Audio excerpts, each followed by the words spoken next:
Hey guys, welcome to sixth part of this counseling session that is brain dominance. Friends, जो हमारा brain है वो दो parts में डिवाइडेड है। एक है राइट ब्रेन और दूसरा है लेफ्ट ब्रेन। तो फ्रेंड्स, इस पार्ट में हम डिस्कस करेंगे ब्रेन डोमिनेंस को कि कौन सा ब्रेन ज़्यादा डोमिनेंट है, यानी कि कौन सा ब्रेन ज़्यादा एक्टिव है, लेफ्ट ब्रेन या राइट ब्रेन। तो फ्रेंड्स, सबसे पहले डिस्कस करते हैं लेफ्ट ब्रेन के फंक्शंस को।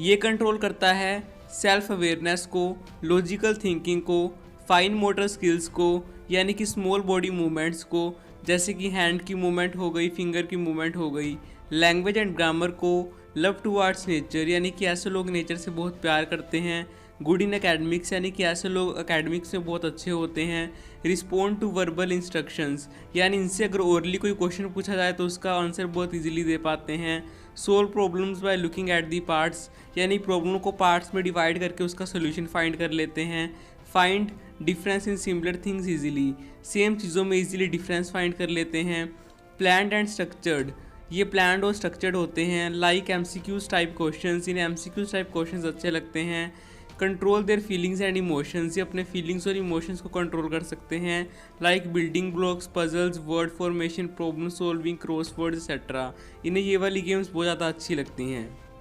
तो फ्रेंड्स, अब हम डिस्कस करते हैं राइट ब्रेन के फंक्शंस को।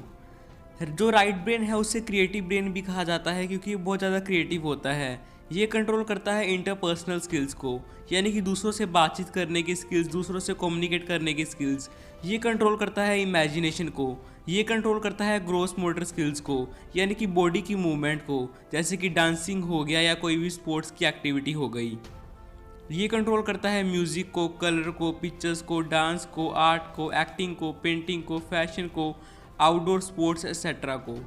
ऐसे लोग lost in their own ideas, thoughts and world, ऐसे लोग अपने ही आइडियाज़ में, अपने ही थॉट्स में, अपने ही वर्ल्ड में खो जाते हैं। ऐसे लोग फिजिकली प्रेजेंट होते हैं बट मेंटली एब्सेंट होते हैं, यानी मेंटली कुछ और सोच रहे होते हैं पर फिजिकली प्रेजेंट होते हैं। रिस्पॉन्ड टू डेमोन्स्ट्रेटेड इंस्ट्रक्शंस, यानी अगर इन्हें कुछ प्रैक्टिकली करके दिखाया जाए तो उसे इजीली उसका जवाब दे पाते हैं। Solve problems by looking at a whole, यानी पूरी सिचुएशन को, पूरी प्रॉब्लम को देखते हैं और उसके बाद उस प्रॉब्लम का सोल्यूशन निकालते हैं। Draw the whole picture in their mind easily, यानी कोई भी सिचुएशन की पूरी पिक्चर अपने माइंड में इजीली ड्रॉ कर पाते हैं। मोर इंट्यूटिव, यानी कि इनकी इंट्यूशन पावर, यानी किसी भी चीज़ की होने की संभावना का इजीली इन्हें पता लग जाता है। Emotions and feelings have no limits, इनके इमोशंस की, इनकी फीलिंग्स की कोई भी लिमिट नहीं होती। तो फ्रेंड्स, अब आप रिपोर्ट का पेज नंबर 11 ओपन कर लो। इसकी आपको हेडिंग दिखाई देगी ब्रेन डोमिनेंस। इसमें लेफ्ट ब्रेन की परसेंटेज है 54.23% और राइट ब्रेन की परसेंटेज है 45.77%। तो इसका मतलब ये है कि जो लेफ्ट ब्रेन है वो डोमिनेटिंग है। इसका मतलब ये है कि लेफ्ट ब्रेन और राइट ब्रेन दोनों अच्छे से काम कर रहे हैं, पर डोमिनेटिंग जो है, जो ज़्यादा एक्टिव है, वो है लेफ्ट ब्रेन। फ्रेंड्स, अगर ये डिफरेंस मोर देन 7 आता है, यानी 7 से ज़्यादा आता है, तो जो डिसीजन है वो डोमिनेटिंग साइड वाला ब्रेन लेगा, यानी कि इधर लेफ्ट ब्रेन लेगा क्योंकि वो डोमिनेटिंग है। और अगर डिफरेंस लेस देन 7 आता है तो वो बच्चा डिसीजन अपने पेरेंट्स के कहने पर लेगा, वो अपना डिसीजन खुद नहीं ले पाएगा।